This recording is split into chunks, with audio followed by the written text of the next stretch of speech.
The January window has officially opened, and this month could be an incredibly important month in terms of how this season can eventually end. So today I'm joined by a very special guest, Mr. Football Therapy himself, and we're here to discuss our do's and don'ts in this January window. So my friends, hit that like button for myself and Football Therapy, share your thoughts and opinions and all that good stuff. And without wasting any more time, yes, Jan, it's been a long time, brother. Hope you've been doing well, and great to have you on board for the video. Yes, Nini, thanks for having me on, bro. Really looking forward to talking about the January transfer window with you, mate. Lots could happen potentially, you never know with Chelsea. So I'm looking forward to getting into these do's and don'ts. I guess because you're the special guest, take it away. What is your first do of this January transfer window? Cheers, Nini. The first do that I want to talk about, bro, is listening to the manager, Mauricio Pochettino. We've heard conflicting reports across like different news media, like football Chelsea news media, that maybe the manager doesn't have any control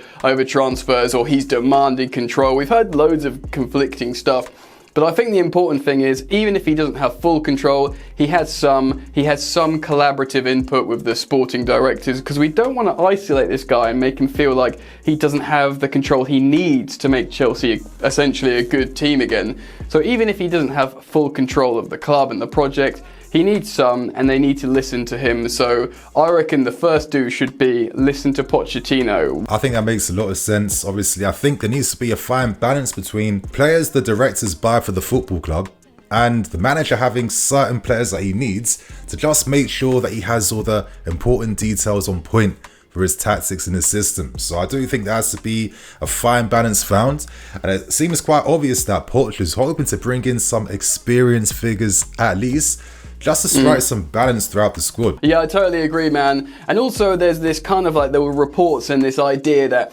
Pochettino knew exactly what he was signing up for with this Chelsea project. Of course, there was such a long, exhaustive interview process, and he said in, recent press conferences that he knew what he was signing up for, this sort of max exodus of players and buying in all these young talent that has been bought on data. He knew that was going to happen, and I don't think he's angry with how it's happening. But I think as time has gone on, he thinks it would be nice to have a little bit more control, and looking at the results on the pitch, it would be silly not to give it to him. And I agree with everything you're saying about positions and profiles and stuff. A manager's got to essentially get the assets that he thinks he can work with, and I think the sporting directors, looking at us struggling lately, can probably see they should do that, really. And like you say as well, mate, a little bit more experience, I think most people would agree with that. Let us know what you guys think down in the comment section below, but I want to throw it back over to Nini. Nini, what do you think should be our first don't of the transfer window? Now, this might be very controversial, but you guys know I have to speak my truth, and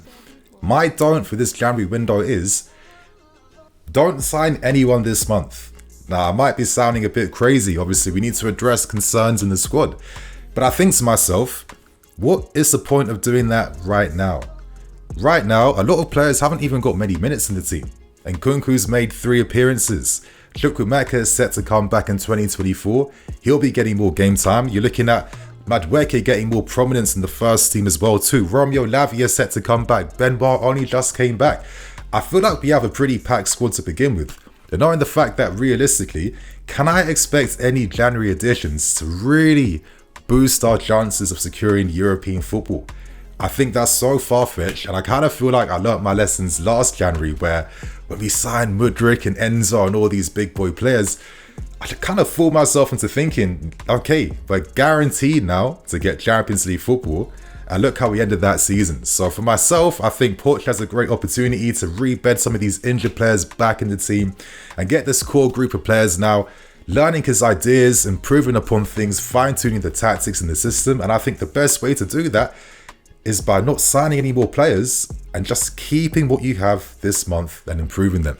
Jan, I know I'm sounding controversial. What's your take, man? Yeah, man, certainly controversial, especially Chelsea transfer FC, bro.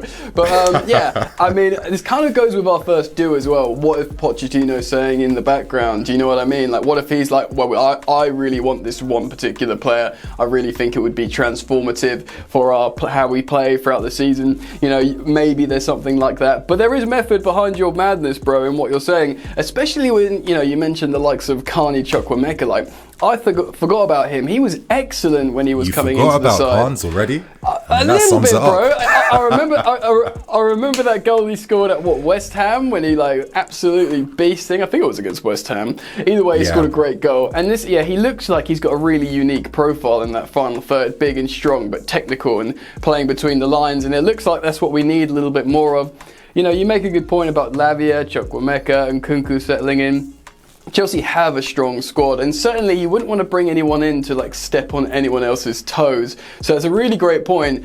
And I think a lot of people maybe in the comments might be writing, oh, but we need a senior striker. Nicholas Jackson's, off at AFCON. And, we don't have any of that sensible seniority up top, and a lot of the kids are just panicking. That's true, but I think it's going to be difficult to get that striker, and we're so used to being taken for a ride under Bowley and Clearlake, with these inflated transfer fees, your Tonys and your Semens. I don't even think they will be available in January at the moment, but we're another striker, so maybe hold out unless something pops up really exciting and behind the scenes. So again, I'll say to your viewers and you never know, but I'd put it out to your viewers and subscribers again. Let us know what you think, because I'll certainly be going through these comments as well as Nini. So I'll put it back to Nini now, and hopefully we can select another good positive do. And for my next do this January, it's very simple, it's very easy. I'm not asking for too much, and that is simply keeping Conor Gallagher. Now, regardless of how you feel about him right now, in terms of this system for Pochettino, Gallagher is our general in midfield. He is our enforcer in midfield. He is up there this season across Europe and in the Premier League with defensive actions like pressures, final third ball entries, tackles, etc., etc. And he's proven to be one of the most important players in this system currently. I say this all the time, but Gallagher is our Vidal.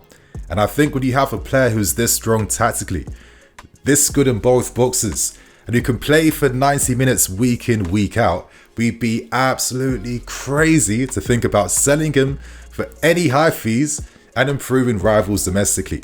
That's how I'm feeling about it, man. I'm making a strong statement. Not getting rid of Conor Gallagher. Yeah, I'm totally with you, man. I feel like with Conor Gallagher, there's so many elements of it. Like you say, he's got those dominating stats across Europe's top 5 leagues as a midfielder. The best ability is, of course, availability, and this dude is always available. He is just, in a team that's just broken and, has the medical room constantly filled. To have this guy always, reliable, like you say, tactically versatile. The manager seems to rely on him when, they have a break in play in the matches. He always calls Conor over to explain what he wants to happen. He's given him the armband. Perhaps the sporting directors and the ownership look at Conor as maybe not the most technically gifted player in the world, and maybe in the long-term vision. What does that even mean at this point? I mean, I feel like the technical label is thrown around so much, but to be fair, when I see him play, he does what I want to see. He plays at tempo. He's playing 1, 2, 3. He's also receiving on the half turn. The way he receives now is way better than last season. And if you're telling me that's not technique, then I don't know what it is then yet. I think what I'm doing is playing devil's advocate here, and I want your viewers and subscribers to know I'm a huge advocate of keeping Conor Gallagher, but maybe there was this possibly incorrect perception of him early doors that he's not the most cultured footballer or the most graceful, and perhaps in the most meticulous systems, they don't often have these kind of players that have amazing individual stats. They're these more systemic players that fit a mechanism of a team. But regardless, even if you wanted to be nitpicking, even if you had that point of view, you'd never want to lose Conor Gallagher from your squad, even if he doesn't always become a starter. You just never want to lose this guy. Like I said, he's always available. He offers so much, work ethic, and he can really see out close games. He can help you and tactically in some games. And I think I don't want it to get lost as well. He loves Chelsea, Obviously, there was this big discussion with Mason Mount. Mason Mount wasn't necessarily a Chelsea fan. Conor Gallagher is a Chelsea fan. He comes from a family of Chelsea fans. He's living the dream right now as wearing the armband. So I think, we can't sell off everything, all of Chelsea's heart, which sounds a little bit, wet. But it's true, bro. So I think there's something to be said about that. Even if Gallagher isn't your favourite player, just because his application and how, like I said, those stats don't lie. No matter what your opinion is on him stylistically, those metrics of him top of the table and all these metrics, that can only be good, and you don't want to lose that. You add the Chelsea stuff on top of it, and I think pretty much most people in the world would agree, do keep Conor Gallagher. Yeah, man, I fully agree. And listen, every club has a player like Gallagher in their squad. Valverde at Real Madrid, Vidal for Bayern, Barca, Juventus. You can go on. Hargreaves at Bayern Munich. These players are important in a squad game, even more now in today's modern day game where you can make 5 subs per game now. And I do think that Gallagher's done what a lot of fans ask for players to prove. Prove yourself. He's had adversity for over 24 months right now. He's known for a while that he's not been wanted, but he's shown and proven that he wants to play for this football club no matter what. And he's done the thing all us fans ask for, and that's to prove himself with performances on the field. So I think we're safely agreeing on this. Gallagher must stay in January. And yeah, I'm throwing it back to you, man. What is another don't that we shouldn't do in this window? So for the next one, Nini, I'm going to say don't mess up the Andrey Santos situation. Of course, we loaned this young Brazilian to Nottingham Forest. It was a failed experiment, and it looks like Nuno Espirito Santo might not be interested in him. We have to be very careful with this young superstar player. If we recall him, we either integrate him and try and get him some minutes, or we find him a really good loan, maybe in Portugal, of course, as a Portuguese-speaking player. But let's not forget about this kid, ladies and gentlemen. This kid won the South American U20 Championships for Brazil, wearing the captain's armband. I think he got top scorer from midfield, from like the number 6 position. This kid's cultured, he's a goal scorer, he's a leader. Chelsea wanted him, remember, long before we signed him, and we couldn't get him the papers to play in the Premier League. He was going to be playing for Graham Potter. Chelsea have long wanted this kid. Forest seemed like it could be a good loan with Steve Cooper. Obviously, he didn't go down like that. But we have to be very mindful of our next move here. I don't want him to end up another like Ethan Ampadu kind of character. So so I think it's important we speak about it. I think we need to do right by Andre. I think he was like one of the first like young stars we signed to really prove that, listen, we're into invest in youngsters going forward. And I think that you need to create some success stories. If your plan is still to keep on buying more teen talents across Europe, you need to show that the ones that you have existing under your belt right now are being looked after properly and are being developed properly too.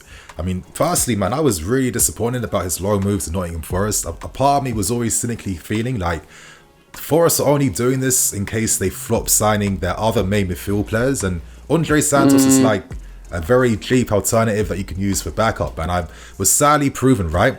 And I don't like the fact that the club seemed to have got suckered in quite easily without realising that Forest was still looking to buy more midfield players in January. So I do think that Andrey Santos now, he can't afford to be wasted. He must be recalled, and if he gets recalled, I hope we have another loan move sorted out for him, because I hope we have another loan move sorted out for him, because I'm not going to lie, man. If he comes back, I don't really see him getting too many minutes now that we are looking kind of stacked now in midfield. Yeah, 100%, especially with Romeo Lavia hopefully coming back, in that I think thigh injury isn't too serious. I mean, this kid could have cost us up to 58 million in Romeo Lavia, and he has Premier League experience, so we don't want to congest the minutes too much, especially when we're not playing in Europe. But I'm totally with you. I wonder, with Chelsea making loads of inquiries in Portuguese football at the moment, whether it's trying to buy players or buy clubs out there, I wonder if we've got some links we could send them to a decent Portuguese club. And this kid's got he's got a lot to show, this kid. So yeah, I think it's important that we spoke about him. So yeah, and because you're the special guest today, I guess you have the honours of giving us your final do of this month. So take it away, my friend.